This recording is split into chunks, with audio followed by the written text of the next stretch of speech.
Buni faqat umrada bo'lgan odam tushunadi. Qadam va qadam yurib Masjidul Haromga yaqinlashganingda yuraging qattiq ura boshlaydi. Ka'ba ko'z oldingda paydo bo'lishi bilan tana jim, lekin yurak yig'laydi. Og'zingda duo yo'q, ammo ichingda minglab so'zlar bor. O'sha yerda sen hech kim emasligingni, oddiy bir qul, banda ekanligingni chuqur anglaysan. Baytullohga qarab yig'laysan. Osmon tomon qarab jim bo'lib qolasan. Alloh meni ham jannatiga kiritarmikan? Gunohlarimni kechirarmikan deya javob bera olmay yig'laysan. Zamzam ichayotganingda esa o'zingni afv etilgan insondek his qilasan. Safo Marvada yugurganingda yelkangda bir umr ko'tarib yurgan og'irliklar ketayotganini his qilasan. Ichingda bir jimjitlik, bir sokinlik paydo bo'la boshlaydi.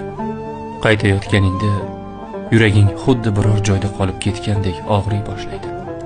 Mashinada ketayotganingda yana bir marta ortga qaraysan. Ey Makkam, meni unutma deysan ichingda. Lekin yurakda shunday xavotir bor.